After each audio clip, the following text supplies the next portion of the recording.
ಕಟ್ಟಬೇಕು. ನೀವು 5ನೇ ತಾರೀಕು ಏನು ಸ್ಟ್ರೈಕ್ ಮಾಡ್ತಾ ಇದ್ರು ಅದನ್ನೆಲ್ಲ ನೋಡಿ 8ನೇ ತಾರೀಕು ನಾನು ಇಲ್ಲಿ ಬೆಳಿಗ್ಗೆ ಬಂದಿದ್ದೆ ನಿಮ್ಮನ್ನು ಮಾತಾಡ್ಕೊಂಡು ಹೋಗಕ್ಕೆ. ಆವತ್ತು ಒಂದು ವಿಷಯ ಹೇಳಿದೆ,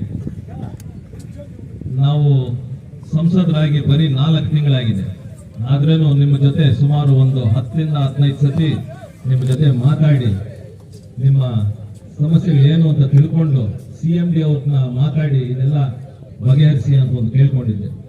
ಅದರಲ್ಲಿ ಅವರ ಆಶ್ವಾಸನೆ ಕೊಟ್ಟಿದ್ದಾರೆ, ನಿಮ್ಗೆ ಗಿಫ್ಟ್ ಏನು ಕೊಡಬೇಕು ಅಂತ ಅದನ್ನ ಕೊಡಕ್ಕೆ ನಾವು ಸಿದ್ಧವಾಗಿದ್ದೀವಿ, ಅವ್ರ ಜೊತೆ ಮಾತಾಡ್ತಾ ಇದ್ದೀನಿ ಅಂತ. ಬಟ್ ಅವರು ಒಂದೇ ಡಿಮ್ಯಾಂಡ್ ಹೇಳ್ತಾ ಇರೋದು, ನೀವು ನಾಳೆನೇ ಬಂದು ಕೆಲಸಕ್ಕೆ ಸ್ಟಾರ್ಟ್ ಮಾಡಿ, ಕೂತ್ಕೊಂಡು ಟೇಬಲ್ ಮೇಲೆ ಕೂತ್ಕೊಂಡು ಮಾತಾಡೋಣ ಅಂತ. ಆದ್ರೆ ನೀವು ಅದಕ್ಕೆ ಸಿದ್ಧವಾಗಿರ್ಲಿಲ್ಲ. ಯಾರೋ ಬಂದು ಏನೋ ನಮ್ಮ ಬಗ್ಗೆ ಅದು ಇದು ಅಂತೆಲ್ಲ ಮಾತಾಡ್ತಾರೆ, ನೀವು ಅದಕ್ಕೆಲ್ಲ ನೀವು ಇನ್ಫ್ಲೂಯೆನ್ಸ್ ಆಗಿ ನೀವು ಇದನ್ನ ಸ್ಟ್ರೈಕ್ ಮಾಡ್ಕೊಂಡು ಹೋಗ್ತಾ ಇದ್ದೀರಾ. ನಿಮ್ದು ಒಂದು ಡಿಮ್ಯಾಂಡ್ ಇತ್ತು, ಕುಮಾರಣ್ಣನ ಒಂದ್ಸತಿ ಕರೀರಿ, ಒಂದ್ಸತಿ ನಾವು ಮಾತಾಡ್ತೀವಿ, ನಮ್ಮ ಸಮಸ್ಯೆಗಳು ಅವ್ರಿಗೆ ಹೇಳ್ಬೇಕು ಅಂತ. ಇವತ್ತು ಕುಮಾರಣ್ಣನ ಕರ್ಕೊಂಡ್ ಬಂದಿದ್ದೀವಿ, ನಿಮ್ಮ ಸಮಸ್ಯೆಗಳು ನೀವು ಹೇಳಿದ್ದೀರಾ. ನೀವು ಏನು ಮಾತಾಡ್ಬೇಕು ಅಂತ ಕೂಡ ನೀವು ಇವಾಗ ಎಲ್ಲಾರ ಮುಂದೆನೂ ಹೇಳಿದ್ದೀರಾ. ಇದೇನು ಕ್ಲೋಸ್ಡ್ ರೂಮ್ ಅಲ್ಲಂತೂ ಹೇಳಿಲ್ಲ, ಓಪನ್ ಫೀಲ್ಡ್ ಅಲ್ಲಿ ಎಲ್ಲಾರ ಮುಂದೆನೂ ಹೇಳಿದ್ದೀರಾ. ಇವಾಗ ಕುಮಾರಣ್ಣ ಅವರು ಏನು ಒಂದು ಮಾತು ಹೇಳ್ತಾರೋ ದಯವಿಟ್ಟು ಅದನ್ನ ಕೇಳಿ ನೀವು ನಿಮ್ಮ ನಿರ್ಧಾರ ತಗೊಳ್ಳಿ ಅಂತ ಹೇಳಕ್ ಇಷ್ಟಪಡ್ತೀನಿ. ಈ ರಾಜ್ಯದ ದೀನ ದಲಿತರ ಬಂಧು, ರೈತ ನಾಯಕರು, ಈ ರಾಜ್ಯಕ್ಕೆ 2 ಬಾರಿ ಮುಖ್ಯಮಂತ್ರಿಗಳಾಗಿ ಹಲವಾರು ಸಮಸ್ಯೆಗಳನ್ನು ಬಗೆಹರಿಸಿ ರೈತರಿಗೆ ಸುಮಾರು 25,000 ಕೋಟಿ ಮನ್ನಾ ಮಾಡಿದ ಏಕೈಕ ನಾಯಕ ನಮ್ಮ ಕುಮಾರಣ್ಣವರು. ಇವತ್ತು ಕೇಂದ್ರದಲ್ಲಿ ಬೃಹತ್ ಕೈಗಾರಿಕಾ ಮಂತ್ರಿಗಳು ಆದಂತಹ ನಮ್ಮೆಲ್ಲರ ನಾಯಕರು ನಿಮ್ಮ ಮುಂದೆ ಬಂದಿದ್ದಾರೆ. ಕಳೆದ 13 ದಿನಗಳಿಂದ ಸತತವಾದಂತಹ ಹೋರಾಟದ ಪ್ರತಿಫಲ ಮತ್ತು ನಮ್ಮ ಲೋಕಸಭಾ ಸದಸ್ಯರಾದಂತಹ ಮಲ್ಲೇಶ್ ಬಾಬು ಅವರ ಅವಿರತದ ನಮ್ಮ ಮಂತ್ರಿಗಳ ನಿರಂತರ ಸಂಪರ್ಕದಿಂದ ಇವತ್ತು ನಿಮ್ಮ ಮುಂದೆ ಮಾನ್ಯ ಸಚಿವರನ್ನೇ ನಿಮ್ಮ ಮನೆ ಬಾಗಿಲಿಗೆ ಕರೆದುಕೊಂಡು ಬಂದ್ಬಿಟ್ಟಿದ್ದಾರೆ. ಅದಕ್ಕೆ ಅವರಿಗೆ ಅನಂತ ನಿಮ್ಮೆಲ್ಲರ ಪರವಾಗಿ ಅವರಿಗೆ ನಾನು ಈ ವೇದಿಕೆಯಲ್ಲಿ ಅಭಿನಂದನೆಗಳನ್ನು ಸಲ್ಲಿಸಲಿಕ್ಕೆ ಬಯಸ್ತೇನೆ. ನಮ್ಮ ಲೋಕಸಭಾ ಸದಸ್ಯರಿಗೆ, ಅವರ ಜೊತೆಗೆ ನಮ್ಮ ಜಾತ್ಯತೀತ JDS ನ ಎಲ್ಲ ಮುಖಂಡರುಗಳು, ನನ್ನ ಸಹೋದರರಾದಂತಹ ಸಮೃದ್ಧಿ ಮಂಜು ಅವರು, ಜಿಲ್ಲಾಧ್ಯಕ್ಷರಾದಂತಹ ವೆಂಕಟೇಶ್ವರ ಅಣ್ಣವರು, ಶ್ರೀನಾಥ್ ಅಣ್ಣವರು, ನಮ್ಮ ವಿಧಾನ ಪರಿಷತ್ತಿನ ಸದಸ್ಯರಾದಂತಹ ನಮ್ಮ ಚೌಡರೆಡ್ಡಿ ಅಣ್ಣವರು, ಇನ್ನು ಉಳಿದಂತ ನಮ್ಮ ನಾರಾಯಣಸ್ವಾಮಣ್ಣವರು, ವೆಂಕಟೇಶ್ವರಣ್ಣವರು ಎಲ್ಲರೂ ಸೇರಿ ನಿಮ್ಮೆಲ್ಲರ ಪರವಾಗಿ ಕುಮಾರಣ್ಣವರು ಕರ್ಕೊಂಡ್ ಬಂದಿದ್ದಾರೆ. ಅವರ ಮಾತಿಗೆ ಗೌರವವನ್ನು ಕೊಡಿ. ನಿಮ್ಮೆಲ್ಲರ ಬೇಡಿಕೆಗೆ ನನಗಂತೂ ಅನಿಸ್ತದೆ, ನಿಮ್ಮ ಬೇಡಿಕೆಗೆ ಎಲ್ಲರಿಗೂ ಸ್ಪಂದಿಸಿ ನಮ್ಮ ರಾಜ್ಯದವರು, ಈ ಕನ್ನಡ ನಾಡಿನ ಮಣ್ಣಿನ ಮಕ್ಕಳು ಇವರೆಲ್ಲರೂ ಅವರ ಪರವಾಗಿ ನಾನು ಮಾಡ್ತೀನಿ ಅಂತಕ್ಕಂಥ ಎಲ್ಲ ಆತ್ಮವಿಶ್ವಾಸ ನಮಗಂತೂ ಇದೆ. ಅವರ ಮಾತನ್ನು ಕೇಳಿ ನಾನು ಹೆಚ್ಚಾಗಿ ಭಾಷಣ ಮಾಡಕ್ಕೆ ಹೋಗಿಲ್ಲ, ಈ ವಿಷಯ ಹೇಳಕ್ ಮಾತ್ರ ಅಷ್ಟೇ ನಾನು ಮೈಕ್ ತಗೊಂಡೆ. ಧನ್ಯವಾದ.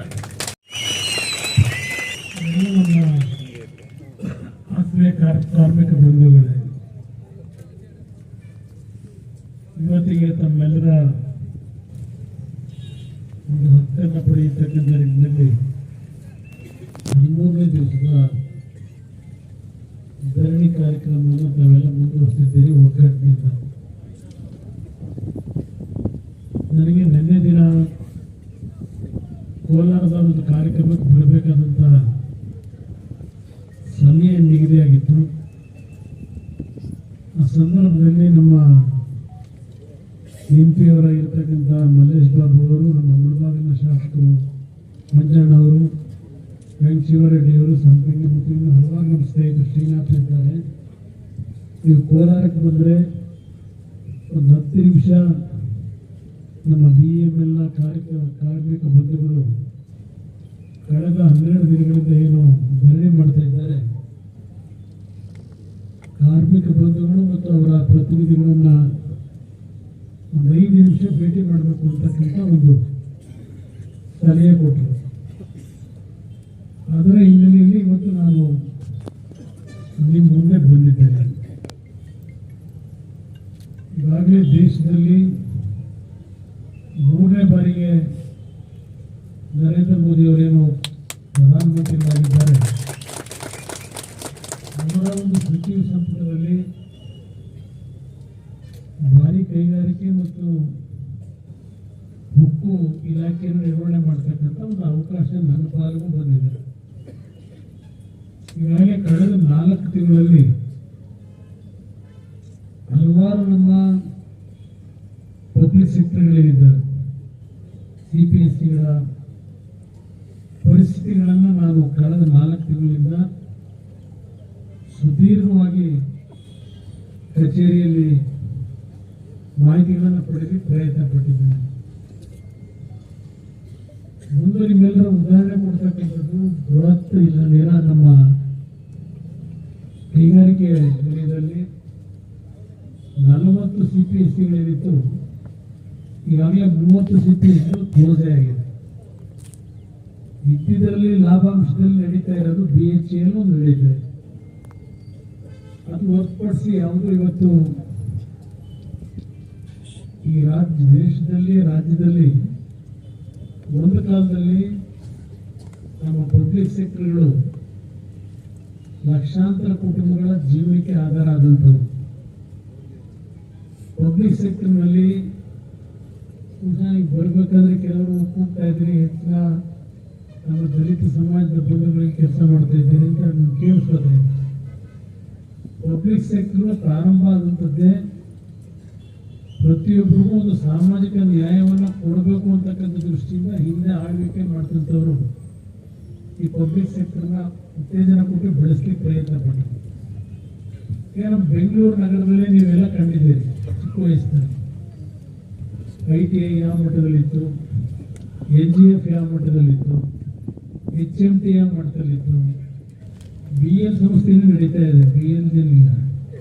ಅದೇ ರೀತಿಯಲ್ಲಿ ನಮ್ಮ ITI ಹೇಳಿದೆ, ಇವೆಲ್ಲ ಒಂದು ಕಾಲದಲ್ಲಿ ಸಾವಿರಾರು ಕುಟುಂಬಗಳ ಬದುಕಿಗೆ ಆಶ್ರಯ ಕೊಟ್ಟಂಥವು.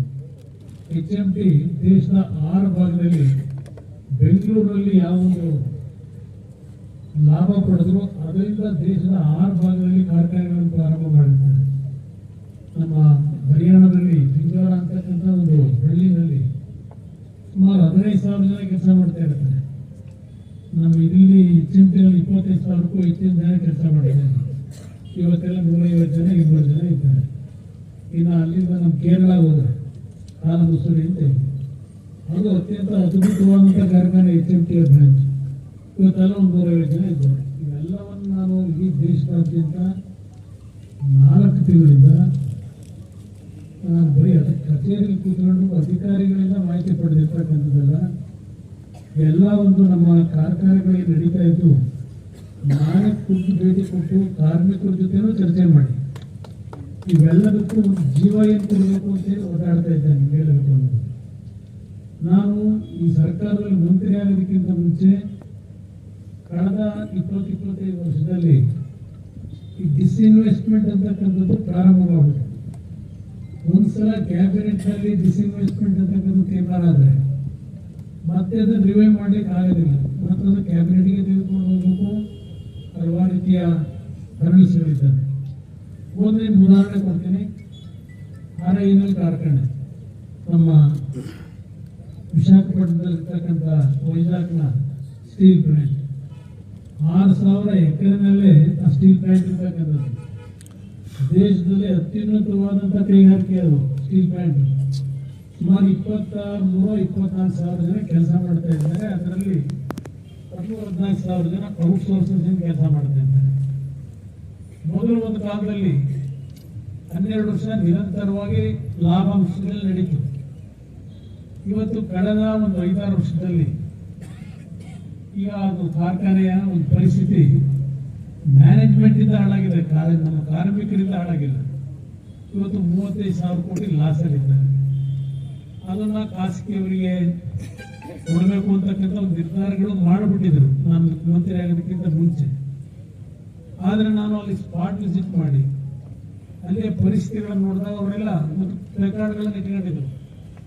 ಸೇವ್ ವೈಜಾಗ್ ಪ್ಲಾಂಟ್ ಅಂತ ಹೇಳಿ RINL ನಾನು ಅದನ್ನೆಲ್ಲ ನೋಡಿ ಬಂದ ನಂತರ ಅದನ್ನು ಉಳಿಸಲೇಬೇಕು ಅಂತ ಹೇಳಿ ಕಳೆದ 2-3 ತಿಂಗಳಿಂದ ಬಹಳ ಶ್ರಮ ಆಗಿದೆ. ನಮ್ಮ ಮೊನ್ನೆ ಹಬ್ಬ ಆಗ್ತಕ್ಕಂಥ ಸಂದರ್ಭದಲ್ಲಿ, ನಮ್ಮ ವಿಜಯದಶಮಿ ಸಂದರ್ಭದಲ್ಲಿ ನಾನು ಬೆಂಗಳೂರಿನಲ್ಲಿದ್ದೆ. ಕೇಳಿದೆ ನಮ್ಮ ಸೆಕ್ರೆಟರಿಯೇಟ್ನಲ್ಲಿ ಸ್ಟೀಲ್ ಇಂಡಸ್ಟ್ರಿನಲ್ಲಿ 7,000 ಜನ ಔಟ್ಸೋರ್ಸಸ್ ಇಂದ ಕೆಲಸ ಮಾಡ್ತಿದ್ದಂಥ ಎಂಪ್ಲಾಯೀಸ್ನ ನಾಳೆಯಿಂದ ಕೆಲಸಕ್ಕೆ ಬರಬಾರ್ದು ಅಂತೇಳಿ ಅವ್ರಿಗೆ ಎಲ್ಲರಿಗೂ ಒಂದು ನೋಟಿಸ್ ಇಶ್ಯೂ ಮಾಡ್ಬಿಟ್ಟಿದ್ದೆ. ನಾನು ರಾತ್ರಿ 9:30 ಗಂಟೆಯಲ್ಲಿ ವಿಷಯ ಗೊತ್ತಾಯ್ತು. ಫೋನ್ ಮಾಡಿ ನಮ್ಮ ಅಧಿಕಾರಿಗಳಿಗೆ ನನ್ನ ಪರ್ಮಿಷನ್ ಇಲ್ಲದೆ ಯಾರು ನಿಮಗೆ ಈ ತೀರ್ಮಾನ ತೆಗೆದುಕೊಳ್ಳಿಕ್ಕೆ ಹೇಳಿದ್ರು? ಯಾವುದೇ ಕಾರಣಕ್ಕೂ ಒಬ್ಬ ಎಂಪ್ಲಾಯಿನ ಇವತ್ತು ನೀವು ಕೆಲಸದಿಂದ ತೆಗಿಬಾರದು, ಔಟ್ಸೋರ್ಸಲ್ಲಿ ಯಾವುದೇ ರೀತಿಯಾಗಿ ಆದೇಶ ಮಾಡಿ ಏನು ಬ್ಲಾಸ್ಟ್ ಫರ್ನೇಸ್ಗಳು ನಿಂತೋಗಿದ್ವು, ಇವತ್ತು 2 ಬ್ಲಾಸ್ಟ್ ಫರ್ನೇಸ್ ಪ್ರಾರಂಭ ಮಾಡ್ತಿದ್ದೀನಿ. ಏನೇನೋ ಕಷ್ಟಪಟ್ಟದಲ್ಲಿ ಇಲ್ಲಿ ಓಪನ್ ನಾನು ಹೇಳಿದ್ದಾರೆ. ಪ್ರಧಾನಮಂತ್ರಿಗಳು ಈ ಗೌರವ ಕೊಟ್ಟಿದ್ದಾರೆ. ನಾನು ಯಾವಾಗ ಪ್ರಧಾನಮಂತ್ರಿಗಳ ಕಾರ್ಯದರ್ಶಿಗಳಿಗೆ ಹೋಗಿ ಚರ್ಚೆ ಮಾಡಿ ಇರ್ತಕ್ಕಂಥ ಪರಿಸ್ಥಿತಿಗಳನ್ನು ಹೇಳಿದ ಮೇಲೆ ಪ್ರಧಾನಮಂತ್ರಿಗಳ ಇಂಟರ್ಫಿಯರೆನ್ಸ್ ಇಲ್ಲದೆ ಆ ಕಾರ್ಖಾನೆಗೆ ಯಾವ ರೀತಿ ಜೀವ ಕೊಡಬೇಕು ಅಂತ ಒಂದು ಚೈತನ್ಯ ತುಂಬಿದ್ದೇನೆ. ಇವತ್ತು ನಾನು ಯಾಕಿದ್ರೆ ಉದಾಹರಣೆ ಹೇಳಿದ್ರೆ, ನೀವಿಲ್ಲಿ 2,500 ಜನ ಇವತ್ತು ಹಲವಾರು ವರ್ಷಗಳ ನಿಮ್ಮ ಸಮಸ್ಯೆ. ನಿಮ್ಮ ಯೂನಿಯನ್ ಅಧ್ಯಕ್ಷರು ಹೇಳಿದ್ರು 2007-8ರಿಂದ ನಡೆದು ಬಂದಂಥ ದಾರಿಯ ಹಲವಾರು ವಿಷಯಗಳು ಹೇಳಿದ್ದೇನೆ. ನನಗೆ ಡಾಕ್ಯುಮೆಂಟ್ಸ್ ಬೇಕು. ನನಗೆ 2000ರಲ್ಲಿ ಇಲ್ಲಿ ಮಾಡಿ ನಾನು ಡೀಟೇಲ್ ನಾನು ಯಾಕೆ ಹೇಳ್ತೀನಿ ಅಂದರೆ, 2007ರಲ್ಲಿ ನಿಮ್ಮಗಳಿಗೆ ಕಾರ್ಖಾನೆಯಿಂದಲೇ ಕಾನ್ಫರ್ಮ್ ಮಾಡಿ ನಿಮಗೆ ಇಲ್ಲಿ ಶಾಶ್ವತವಂತ ರೀತಿಯಲ್ಲಿ ಎಂಪ್ಲಾಯ್ಮೆಂಟ್ ಜನರೇಟ್ ಮಾಡಿಕೊಡ್ತೀವಿ ಅಂತಕ್ಕಂಥ, ನೀವು ಬೇರೆ ಕಡೆ ಕೆಲಸ ಮಾಡ್ತಾ ಇದ್ದಂಥವ್ರನ್ನ ಇಲ್ಲಿ ಬರ್ತಕ್ಕಂಥದಕ್ಕೆ ಅವರೇ ಕರೆದು ಇನ್ವೈಟ್ ಮಾಡಿ ನಿಮ್ಗೆ ಅಪಾಯಿಂಟ್ಮೆಂಟ್ ಕೊಟ್ಟ ನಂತರ ಹಲವಾರು ರೀತಿಯ ಘಟನೆಗಳು ನಡೆದೋಗಿದ್ದಾವೆ. ಈಗ 2024ರಲ್ಲಿ ಇದ್ದೇವೆ. 2015ರಲ್ಲಿ ಸ್ಟ್ರೈಕ್ ಹೇಳಿದ್ದೇನೆ. ಮತ್ತೆ ನಿಮ್ಮ ಬೇಡಿಕೆಗಳೇನಿತ್ತು ಯಾವ ರೀತಿ ನಡ್ಕೊಂಡಿದ್ದಾರೆ, ಆಮೇಲೆ ಕಾಂಪನ್ಸೇಟರಿ ಗ್ರೌಂಡ್ನಲ್ಲಿ ನಮಗೆ ಎಂಪ್ಲಾಯ್ಮೆಂಟ್ನ ಕೊಡಬೇಕು ಅನ್ನೋದನ್ನ ಸಂಪೂರ್ಣವಾಗಿ ತಡೆ ಹಿಡಿದಿದ್ದಾರೆ. 4 ವರ್ಷ ಅಪ್ರೆಂಟಿಸ್ಶಿಪ್ಗೆ ನಾವಿಲ್ಲಿ ವರ್ಕ್ ಮಾಡಿದ್ರು. ನಮ್ಗೆ ಯಾವುದೇ ರೀತಿ ಬೇರೆ ಕಾರ್ಖಾನೆಗಳಿಗೂ ಹೋಗೋಕ್ಕಾಗ್ತಿಲ್ಲ, ಇಲ್ಲೂ ಅಪಾಯಿಂಟ್ಮೆಂಟ್ ಇಲ್ಲ. ಈ ಹಲವಾರು ವಿಷಯಗಳನ್ನು ನನ್ನ ಮುಂದೆ ಇಟ್ಟಿದ್ದೇನೆ.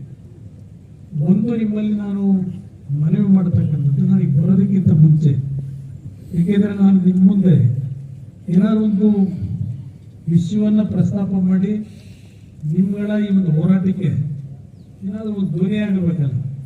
ಇದರಲ್ಲಿ ನನ್ನ ಒಂದು ಕಿರುಕಾಣಿಕೆ ನಿಮಗೆ ಅನುಕೂಲ ಮಾಡತಕ್ಕಂಥದ್ದಕ್ಕೆ ಯಾವ ರೀತಿ ನಾನು ನಡ್ಕೋಬೇಕಾಗುತ್ತೆ ಅನ್ನೋದನ್ನು ನಿಮ್ಮ CMDಗೆ ಫೋನ್ ಮಾಡಿ ಅವ್ರಿಗೆ ಕೇಳಿದೆ, ಏನಕ್ಕೆ 13 ದಿವಸದಿಂದ ಸ್ಟ್ರೈಕ್ ಮಾಡ್ತಾ ಇದ್ದಾರೆ, ಕರೆದು ಅವರ ಏನೊಂದು ಬೇಡಿಕೆಗಳಿದೆ ಅದನ್ನು ಸೆಟ್ರೇಟ್ ಮಾಡಬಾರ್ದ. ಇವತ್ತು ಕಾರ್ಖಾನೆ ಇದ್ದರೆ ದೇಶದ ಒಂದು ಉತ್ಪಾದನೆಗೆ ಈಗ ಲಾಸ್ ಆಗ್ತಕ್ಕಂಥದ್ದು, ಕಾರ್ಖಾನೆಗೆಲ್ಲ ದೇಶಕ್ಕೆ ಲಾಸ್ ಆಗ್ತಕ್ಕಂಥದ್ದು. 13 ದಿವಸ ಅವರನ್ನ ಇವತ್ತು ಧರಣಿ ಮಾಡ್ತಕ್ಕಂಥದ್ದು ಬಿಟ್ಟಿದ್ದೇ ತಪ್ಪಿದೆ, ಕೂತ್ ಮಾತಾಡಬಾರ್ದು ಅಂತಕ್ಕಂಥದ್ದು ಹೇಳಿದ್ರು. ಅವರು ನನಗೆ ಹೇಳಿದ್ರು 3-4 ದಿವಸ ಹಿಂದೆಯಿಂದಲೂ ಸ್ಟ್ರೈಕ್ ನಿಲ್ಲಿಸಿ ಬಂದು ನಮ್ಮ ಜೊತೆ ಚರ್ಚೆ ಮಾಡಿ ಟೇಬಲ್ನಲ್ಲಿ ಯಾವ್ಯಾವ ಒಂದು ಇಶ್ಯೂಗಳನ್ನು ಸಾಲ್ವ್ ಮಾಡೋ ಸಾಧ್ಯ ಮಾಡ್ತೀವಿ ಅಂತಕ್ಕಂಥದ್ದು ಹೇಳಿದ್ದೇವೆ ಸರ್. ನಾನು ಹೇಳಿದೆ, ನಾನೀಗ ಅವ್ರು ಭೇಟಿ ಮಾಡಲಿಕ್ಕೆ ಹೋಗ್ತಾ ಇದ್ದೇನೆ. ನಾನು ಯಾವ ಗ್ಯಾರಂಟಿ ಕೊಡ್ಬೋದು? ಯಾಕೆಂದ್ರೆ ನಾನು ನಿಮಗೆ ಮಾತು ಕೊಟ್ಟು ಹೋದ್ಮೇಲೆ ಮಾತಿನ ಪ್ರಕಾರ ನಾನು ನಡೀಬೇಕು, ಅವ್ರು ನಡೆಯೋದು ಬೇರೆ. ನಿಮಗೆ ನಾನು ಮಾತು ಕೊಟ್ಟ ಮೇಲೆ ಮಾತು ಉಳಿಬೇಕಿಲ್ಲ. ಆ ಹಿನ್ನೆಲೆಯಲ್ಲಿ ನನಗೆ ಬರೋದಕ್ಕಿಂತ ಮುಂಚೆ ಅವ್ರಿಗೆ ನಾನೇ ಫೋನ್ ಮಾಡಿದ್ದೆ, ಏನು ಮಾಡ್ಬೇಕು ಹೇಳಿ ಅಂತೇಳಿ, ಏನು ಸಮಸ್ಯೆಗಳಿದೆ, ಸಾಲ್ವ್ ಮಾಡೋದು ಹೇಗೆ ಇದು ಅಂತೇಳಿ. ಆಗ ಅವ್ರು ಹೇಳಿದ್ರು, ನೋಡಿ ಸರ್, ನೀವೇನಾದ್ರು 4-5 ದಿವಸ ಬಿಟ್ಟು ನೀವೇ ಬಂದು ನಮಗೇನು ಸಂತೋಷ, ನೀವೇ ಕೂತ್ಕೊಳ್ಳಿ, ಅವರು ಕೂತ್ಕೊಳ್ಳಿ, ನಾಳೆ ಕೆಲಸ ಮಾಡಲಿ. ನೀವು ಬಂದು ಕೂತ್ರೆ ನಾವು ಎಲ್ಲ ಅವ್ರು ಹೇಳಿದ್ದು ಒಂದು ಮಾತೇ ಹೇಳಿದ್ರು, ಪರ್ಮನೆಂಟ್ ಬಂದು ನನ್ನ ಕೈನಲ್ಲಿಲ್ಲ ಮಾಡ್ತಕ್ಕಂಥದ್ದು. ಇನ್ನು ಎಲ್ಲ ಬೇಡಿಕೆಗಳ ಬಗ್ಗೆ ಕೂಲಂಕುಷವಾಗಿ ಚರ್ಚೆ ಮಾಡಿ ಅವ್ರ ಬೇಡಿಕೆಗಳಲ್ಲಿ ಈಡೇರಿಸಿ ಸಮಸ್ಯೆ ಆಗಲಾರದು ಅಂತಕ್ಕಂಥ ಮತ್ತೆ ಹೇಳಿದ್ರು. ಇದನ್ನು ಗಮನ ಕೊಡ್ತಾ ಇದ್ದೇನೆ. ಈಗ ನಾನು ನಾಡಿದ್ದು ಡೆಲ್ಲಿ ಹೋಗ್ತಾ ಇದ್ದೇನೆ. ನಾಳೆ ಹೋಗ್ತೀನಿ, ಗುರುವಾರ ಬೆಳಿಗ್ಗೆ ಬರ್ತಾ ಇದ್ದೀನಿ. ಶುಕ್ರವಾರ ನಿಮ್ಮಗಳಿಗೋಸ್ಕರವಾಗಿ ಬಂದು ಮ್ಯಾನೇಜ್ಮೆಂಟ್ನವರು ಹೇಳ್ತೀನಿ, ನಿಮ್ಮ ಟೀಮ್ ಏನಿದೆ ಯೂನಿಯನ್ನವರು, ಈ ಒಂದು 8 ಜನ ತಾವು ತಯಾರಾಗಿದ್ದರೆ ನನಗೆ ಫುಲ್ ಮಾಹಿತಿ 2008ರಿಂದ ಏನೇನು ನಡೆದಿದೆ ಅದು ಸಂಪೂರ್ಣ ಮಾಹಿತಿ ಬೇಕು ನನಗೆ. ಅಲ್ಲಿ ಮಾತಾಡ್ಬೇಕಾದ್ರೆ ಅವ್ರ ಹತ್ರ ಯಾವ ಥರ ಸರ್ಕಾರದಲ್ಲಿ ವಿವಿಧ ಹಂತಗಳಿವೆ, ಅದಿಲ್ಲ ವಿವಿಧ ಹಂತದಲ್ಲಿ ನಿಮಗೆ ಏನೇನು ಮಾತು ಕೊಟ್ಟಿದ್ರು, ನಿಮ್ಮ ಒಂದು ದುಡಿಮೆಗೆ. ಯಾಕೆಂದ್ರೆ ಇಲ್ಲಿ 7 ವರ್ಷದಿಂದ 16 ವರ್ಷದಿಂದ ಮತ್ತು 24 ವರ್ಷ ಹೀಗೆ ಒಂದು 4-5 ಅವಧಿಗಳಲ್ಲಿ ಕೆಲಸ ಮಾಡಿದ್ದು ನೋಡಿದೆ ನನ್ನ ಮಾಹಿತಿ. ಈಗ skill labour, unskill labour, high skill labour ಇದೆಲ್ಲ ನೋಡಿದ್ರೆ ಸ್ಯಾಲ್ರಿ ಎಷ್ಟು ಬರ್ತಾಯಿದೆ ಅದು ಎಲ್ಲ ಗಮನಿಸಿದೆ. ಅದ್ರ ಜೊತೆಗೆ ನೀವು ಹೇಳಿದ್ರಲ್ಲ, ಈಗ ಬಸ್ ಪಾಸಿಂದ 10 ರೂಪಾಯಿ 20 ರೂಪಾಯಿ ತಗೋತಾರೆ, ಮತ್ತು ನಾವೇನಾದ್ರು ಸಾಲ ತಗೊಂಡು ಅದನ್ನು ಉದಾ ಹಾಕ್ತಾರೆ, ಮತ್ತೆ ನೀವು ಕೊಟ್ಟಿದ್ದು ಮೂಗೋಗಿದೆ ಇರ್ತಾರೆ, ಊಟ ತಿಂಡಿ ಇಷ್ಟನ್ನು ಇವೆಲ್ಲ ಕೆಲವು ಸಮಸ್ಯೆಗಳಿದೆ ಅಂತಕ್ಕಂಥದ್ದನ್ನ ಮುಂದೆ ಹೇಳಿದ್ರೆ. ಈಗ ಅದೆಲ್ಲ ನೋಡಿದೆ ನಾನು. ಅವರು ಎಲ್ಲ ತುಂಬ ಏನೋ ಆಕ್ಸಿಡೆಂಟಲ್ಲಿ ತೀರ್ಕೊಳ್ಳೋದಂಥ ಸಂದರ್ಭದಲ್ಲಿ ಕೊಡ್ತಕ್ಕಂಥದ್ದು ಅಂತಕ್ಕಂಥ ಒಂದು 5 ಐಟಮ್ ಇಟ್ಟು ತೋರಿಸೋದು ನನಗೆ. ಅದೆಲ್ಲ ಒಂದು ಭಾಗ ಇಲ್ಲ. ನನಗೆ ಬೇಕಾಗಿರೋದು ಇವತ್ತು ನೀವು ಸುಗಮವಾಗಿ ಒಂದು ನೆಮ್ಮದಿಯಿಂದ ಬದುಕಬೇಕು ನಿಮ್ಮ ಕೆಲಸದಲ್ಲಿ. ಏಕೆಂದರೆ ಪರ್ಮನೆಂಟ್ ಆಗಿ ಕೆಲಸ ಮಾಡ್ತಕ್ಕಂಥದ್ದು ನೀವೇನೋ ಹೇಳಿದ್ರಿ, ನಮ್ಮ ಇವರು ಅಧ್ಯಕ್ಷರು ಅವ್ರು 130 ಗಂಟೆ ಮಾಡಿದ್ರೆ ನಾವು 150 ಗಂಟೆ ಮಾಡ್ತೀವಿ ಅಂತ ಹೇಳಿದ್ರು. ಈ ಪರ್ಫಾರ್ಮೆನ್ಸ್ ಏನಿದೆ ಅಂತಕ್ಕಂಥ ಹೇಳಿದ್ರು. ಅವರಿಗಿಂತ ನಾವು ಜೊತೆ ಮುಂದೋಗಿ ಇವತ್ತು ಉತ್ಪಾದನೆಯಲ್ಲಿ ಮೇಲಿದ್ದೇವೆ ಅಂತ. ಇದೆಲ್ಲದರ ಬಗ್ಗೆ ನನಗೆ ಡೀಟೇಲ್ ನೋಟ್ ನಿಮಗೆ ಇದನ್ನ ಇಲ್ಲಿ ಒಂದು ಕಡೆ ಈ ಮ್ಯಾನೇಜ್ಮೆಂಟ್ ಅಲ್ಲಿ ಚರ್ಚೆ ಮಾಡಿ ಸರಿಪಡಿಸೋದು ಒಂದು ಭಾಗ, ಯಾವ್ಯಾವ ಸರಿಪಡಿಸ್ಬೇಕು ಅಂತ ಹೇಳಿ. ಅದ್ರ ಜೊತೆಗೆ ಡಿಫೆನ್ಸ್ ಮಿನಿಸ್ಟರ್ ಚೆನ್ನಾಗಿದ್ದಾರೆ, ನನ್ನ ಜೊತೆಗೆ ತೊಂದರೆ ಗೌರವ ಕೊಡ್ತಾನೆ. ಅವ್ರ ಜೊತೆನೂ ನ್ಯಾಯಯುತವಾಗಿರ್ತಕ್ಕಂಥ ಬೇಡಿಕೆಗಳನ್ನ, ಯಾಕೆಂದ್ರೆ ಇಲ್ಲಿ ಏನೋ ಒಂದು ಮಾತು ಹೇಳಿದ್ರೆ, ಯಾರೋ ಕಾಂಟ್ರಾಕ್ಟ್ರು ಇವತ್ತು ನಿಮಗೆ ಅಪಾಯಿಂಟ್ ಮಾಡ್ಕೊಂಡಿರೋದು ನಮಗೂ ಅದಕ್ಕೂ ಸಂಬಂಧ ಇಲ್ಲ ಅಂತ ಈಗೇನು ಹೇಳ್ತಾರೆ ಅಂತ ಹೇಳಿ. ಅದಕ್ಕೆ ನಾನು ಹೇಳಿದ್ದು 2008ರಿಂದ ನಿಮ್ಮನ್ನ ಈ ಕೆಲಸಕ್ಕೆ ತಗೊಂಡಾಗ ಏನು ನಿಮ್ಗೆ ಲೆಟರ್ಗಳು ಕೊಟ್ಟಿದ್ದಾರೆ, ನಿಮ್ಮನ್ನು ಡಾಕ್ಯುಮೆಂಟ್ ಏನು ಇಟ್ಕೊಂಡಿದ್ದೀರಿ, ಆ ಡಾಕ್ಯುಮೆಂಟ್ಗಳು ಬೇಕು ನನಗೆ. ಆಗ ನಾನು ನಿಮ್ಮ ಪರವಾಗಿ ಮಾತಾಡೋದಕ್ಕೆ ಅನುಕೂಲ ಆಗಿದೆ. ಇಲ್ಲಿ ಬೇರೆ ರಾಜಕೀಯದ ಪ್ರಶ್ನೆ ಇಲ್ಲ, ನಿಮ್ಗೆ ಅನುಕೂಲ ಆಗಬೇಕಷ್ಟೇ ನನಗೆ. ಆ ಹಿನ್ನೆಲೆಯಲ್ಲಿ ಇವತ್ತು ಬಂದಿದ್ದೇನೆ. ಇವೆಲ್ಲ ನಾನು ಮೆಟೀರಿಯಲ್ ರೆಡಿ ಮಾಡ್ತೀನಿ ನಿಮಗೋಸ್ಕರವಾಗಿ. ಗುರುವಾರ ನಾನು ಬರೋದಷ್ಟೇ ಅಲ್ಲ, ನನಗೆ ನಾಳೆ ಮಲ್ಲೇಶ್ ಬಾಬು ಜೊತೆ ಅವರು ಮಧ್ಯಾಹ್ನ ಬರ್ತೀನಿ ನಾನು ಡೆಲ್ಲಿಗೆ. ನಾಳೆ ಅವರು ಏನು ಬರ್ತಾ ಇದ್ದಾರೆ, ನನಗೆ ಡೀಟೇಲ್ ಬೇಕು. ನೀವು ಮಾಹಿತಿಗಳನ್ನು ಕರೆಕ್ಟಾಗಿ ನೀವು ರೆಡಿ ಮಾಡಿಕೊಟ್ರೆ ನಾನು ಡೆಲ್ಲಿಯಿಂದ ಬರೋದಕ್ಕಿಂತ ಮುಂಚೆ ಡಿಫೆನ್ಸ್ ಮಿನಿಸ್ಟರ್ನ, ಡಿಫೆನ್ಸ್ ಸೆಕ್ರೆಟರಿನ ಮತ್ತು ಬೆಮ್ಮೆಲ್ನ ಸೆಕ್ರೆಟರಿ ಇದ್ದಾರೆ ಅಲ್ಲಿ ಡೆಲ್ಲಿನಲ್ಲಿ, ಅವರಿಬ್ಬರು ಜೊತೆ ಚರ್ಚೆ ಮಾಡಿ ಇರ್ತಕ್ಕಂಥ ಸಮಸ್ಯೆಗಳನ್ನ ಎಕ್ಸ್ಪ್ಲೈನ್ ಮಾಡಿ. ಏಕೆಂದರೆ ಔಟ್ ಸೋರ್ಸಸ್ ದೇಶದಲ್ಲಿ ಲಕ್ಷಾಂತರ ಜನ ಕೆಲಸ ಮಾಡ್ತಾ ಇದ್ದಾರೆ ಹಲವಾರು ಕಾರ್ಖಾನೆಗಳಲ್ಲಿ. ಅದು ನಿಮಗಿರ್ತಕ್ಕಂಥ ಒಂದು ಇಲ್ಲಿಯ ನಿಮ್ಮನ್ನ ಅಪಾಯಿಂಟ್ ಮಾಡ್ಕೊಂಡಿರ್ತಕ್ಕಂಥದ್ದು ಬೇರೆ ಮಾಡ್ಕೊಂಡಿರೋದಕ್ಕೂ ವ್ಯತ್ಯಾಸ ಇದೆ. ನೀವು ಹೇಳೋ ಪ್ರಕಾರ ಎಷ್ಟರ ಮಟ್ಟಿಗೆ ನಿಮ್ಮನ್ನ ಇವತ್ತು ಈ ಉದ್ಯೋಗದಲ್ಲಿ ನಿಮಗೆ ಸೆಕ್ಯೂರಿಟಿ ತಂದುಕೊಡ್ಲಿಕ್ಕೆ ಸಾಧ್ಯ. ಜೊತೆಗೆ ನಿಮ್ಮ ಮಕ್ಕಳಿಗೆ ನೀವು ಹೇಳಿದ್ರೆ ಇಂಟರ್ವ್ಯೂ ಆದಾಗ ನಾವು 20 ವರ್ಷ 15 ವರ್ಷ ಕೆಲಸ ಮಾಡಿರ್ತೀವಿ, ನಮಗೆ ಇಂಟರ್ವ್ಯೂ ಕರೆದಂಥ ಸಂದರ್ಭದಲ್ಲಿ ಈ ಕೆಲಸ ಮಾಡೋರಿಗೆ ಪ್ರಿಫರೆನ್ಸ್ ಮಾಡಿ ಒಂದು ಪರ್ಸೆಂಟೇಜ್ 5%, 10% ಕೆಲಸ ಮಾಡೋಂಥವ್ರಿಗೆ ರಿಸರ್ವೇಶನ್ ಇಟ್ಟರೆ ಅದ್ರಲ್ಲಿ ನೀವು ಸ್ವಲ್ಪ ಮತ್ತೆ ನೀವು ಪರ್ಮನೆಂಟ್ ಜಾಬೇ ಸಿಗುತ್ತೆ. ನಾನು ಮಾಡ್ತಾ ಇಲ್ಲ ಅಂತಕ್ಕಂಥದ್ದು ಒಂದು ಹೇಳಿದ್ದೆ. ಇದೆಲ್ಲವನ್ನು ಈಡೇರಿಸೋದೇನು ದೊಡ್ಡ ವಿಷಯ ಅಲ್ಲ. ಇದನ್ನು ಗೈಡ್ಲೈನ್ಸ್ ತರ್ತಕ್ಕಂಥದ್ದು, ಇಂಪ್ಲಿಮೆಂಟ್ ಮಾಡಿಸ್ತಕ್ಕಂಥದ್ದಕ್ಕೆ ಪ್ರಾಮಾಣಿಕವಾಗಿ ನಿಮಗೆ ನಾನು ಸಹಕಾರ ಕೊಡ್ತೀನಿ, ನನ್ನ ಜವಾಬ್ದಾರಿ. ನನಗೆ ನಿಮ್ಮ ಲ್ಯಾಪ್ಸಸ್ ಏನಿದೆ, ನಿಮ್ಮ ಮಾತು ಕೊಟ್ಟು ಯಾವ್ಯಾವ ಲ್ಯಾಪ್ಸಸ್ ಇಟ್ಟಿದ್ದಾರೆ ಅದು ಸರಿಪಡಿಸ್ತಕ್ಕಂಥ ನಿಟ್ಟಿನಲ್ಲಿ ಮಾಹಿತಿ ಪೂರ್ಣವಾಗಿ ಕೊಡಿ. ನನಗೆ ಮಾಹಿತಿ ಕೊಟ್ಟರೆ ಸಂಪೂರ್ಣವಾಗಿ ಆ ಲ್ಯಾಪ್ಸಸ್ ಸರಿಪಡಿಸಿ ಮತ್ತೆ ಈ ರೀತಿಯ ಒಂದು ಸರಣಿ ಕೂತು 10 ದಿವಸ 13 ದಿವಸ ನೀವು ಒಬ್ಬ ಇಲ್ಲಿ ಕೂರ್ತೀರಿ, ಮನೇಲಿ ಮಕ್ಕಳು ನಿಮ್ಗೆ ನಂಬ್ಕೊಂಡಿದ್ದಾರ, ನಿಮ್ಮ ಕುಟುಂಬದಲ್ಲಿ ಇರ್ತಕ್ಕಂಥ ನಮ್ಮ ತಾಯಿದ್ರು, ಅವ್ರ ಪರಿಸ್ಥಿತಿ ಏನಾಗಬೇಕು, ಇದು ಎಲ್ಲ ನಾನು ಯೋಚನೆ ಮಾಡೋದು. ಮನೆಗಳಲ್ಲಿ ಸಮಸ್ಯೆ ಆಗಬಾರ್ದು. ಆ ದೃಷ್ಟಿಯಿಂದ ಸಮಯ ವ್ಯರ್ಥ ಮಾಡೋಣ. ಇವತ್ತೇನು 13 ದಿವಸದಿಂದ ನಡ್ತಿರೋದೇ ಇವತ್ತು ನಿಮ್ಮ ಪರಿಸ್ಥಿತಿಗಳು ಏನಾಗ್ತದೆ ಅನ್ನೋದು ನಾನು ಅರ್ಥ ಮಾಡ್ಕೊಬಲ್ಲೆ. ಹಲವಾರು ಕಡೆ ನೋಡಿದ್ದೀನಿ ನಾನು ಇಂಥ ಪರಿಸ್ಥಿತಿ ಕೊನೆಗೆ ಯಾವ್ಯಾವ ಸಂಕಷ್ಟಗಳು ಎದುರಿಸ್ತಾರೆ ಅಂತ ಹೇಳಿ. ಆ ದೃಷ್ಟಿಯಿಂದ ನನ್ನ ಹೇಳಿದ ತಕ್ಷಣ ಇಲ್ಲಿ ಬಂದೆ. ನಾನು ಇವತ್ತು ಭಾಳ ಮದುವೆಗಳು ಭಾಳ ಇತ್ತು, ನಮ್ಗೆ ಎಲ್ಲೆಲ್ಲ ಹೋಗಿತ್ತು, ಮೈಸೂರು ಎಲ್ಲ ಕಡೆ ಹೋಗೋದಿತ್ತು. ಆದರೂ ಈ ಪರಿಸ್ಥಿತಿ ಇರೋದು ಇಲ್ಲಿ ಫಸ್ಟ್ ಇಲ್ಲಿ ಟಾಪ್ ಪ್ರಿಯಾರಿಟಿ ಕೊಡಬೇಕು ಅಂತ ಬಂದಿದ್ದೇನೆ. ನಾಳೆ ಮಲ್ಲೇಶ್ ಬಾಬು ಜೊತೆಯಲ್ಲಿ ಫುಲ್ ಮೆಟೀರಿಯಲ್ ಕೊಡಿ. ನಾನು ಗುರುವಾರದ ದಿವಸ ನಾನು ಡೆಲ್ಲಿಯಿಂದ ಅಲ್ಲೂ ಮಾತನಾಡಿ ಬಂದು ಇಲ್ಲಿ ಮ್ಯಾನೇಜ್ಮೆಂಟ್ನಲ್ಲಿ ನಿಮ್ಮ ಬೇಡಿಕೆಗಳಲ್ಲಿ ಯಾವ್ಯಾವುದು ಟಾಪ್ ಪ್ರಿಯಾರಿಟಿಲಿ ತಕ್ಷಣ ಟೇಬಲ್ ಮೇಲೆ ಕೂತಾಗ ಚರ್ಚೆಗೆ ಅಲ್ಲೇ ಬಗೆಹರಿಸಬೇಕು. ಅದನ್ನು ಬಗೆಹರಿಸಲಿಕ್ಕೆ ನಿಮ್ಮ ಧ್ವನಿಯಾಗಿ ನಾನು ಇರ್ತೀನಿ, ನಾನೇ ಬರ್ತೀನಿ. ಅದ ನಿಮ್ಗೆಲ್ಲರೂ ಒಳ್ಳೆಯದಾಗಿ CM ನೀವು ಸ್ಟ್ರೈಕನ್ನು ಪ್ರಾರಂಭ ಮಾಡಲಿ, ನಾಳೆಯಿಂದಲೇ ಪ್ರಾರಂಭ ಮಾಡ್ತೀವಿ ಅಂತ ಹೇಳಿದ್ರು. ಏನೇನು ಬೇಡಿಕೆ ಇದೆ ಅಂತ ಹೇಳಿ ನನ್ನ ಮೇಲೆ ವಿಶ್ವಾಸ ಇದ್ದು ನಿಮ್ಮ ತೀರ್ಮಾನ ಅದು, ನಾನು ಬಲವಂತ ಮಾಡಲ್ಲ. ನಿಮಗೆ ನನ್ನಿಂದ ಏನಾದರೂ ಅನುಕೂಲ ಆಗಬಹುದು ಅನ್ನೋದು ನಿಮ್ಗೆ ವಿಶ್ವಾಸ ಇದೆ. ತೀರ್ಮಾನ ಇವಾಗ ಬಿಡ್ತೀವಿ, ನಿಮ್ಮದೇ ತೀರ್ಮಾನ. ನಾನೇನು ಒತ್ತಾಯ ಹಾಕಲ್ಲ. ನೀವು ಸ್ಟ್ರೈಕ್ ನಿಲ್ಲಿಸಿ ಕೆಲಸ ಪ್ರಾರಂಭ ಮಾಡ್ಕೊಂಡ್ರೆ ಒಂದು ಕೂತು ಚರ್ಚೆ ಮಾಡ್ಬೇಕಾದ್ರೆ ಇಲ್ಲಪ್ಪ ನಮ್ಗೆ ಗೌರವ ಕೊಟ್ಟರು ಹೇಳಿದ ತಕ್ಷಣ ಇವತ್ತು ಕೆಲಸಕ್ಕೆ ಬಂದಿದ್ದಾರೆ ಅಂತಂದ್ರೆ ಅವರಲ್ಲೂ ನಿಮಗೆ ಸ್ವಲ್ಪ ಒಂದು ಸಿಬ್ಬಂದಿ ಬರ್ಬೋದು. ಆ ಹಿನ್ನೆಲೆಯಲ್ಲಿ ತೀರ್ಮಾನ ನೀವು ಮಾಡ್ತೀವಿ, ನಾನು ಒತ್ತಾಯ ಹಾಕೋದಿಲ್ಲ. ಬಟ್ ಗುರುವಾರ ನಾನೇ ಬರ್ತೀನಿ, ಬಂದು ಈ ಸಮಸ್ಯೆಗಳಿಗೆ ಪರಿಹಾರ ಕಲ್ಪಿಸ್ಕೊಡೋದು ನನ್ನ ಜವಾಬ್ದಾರಿ.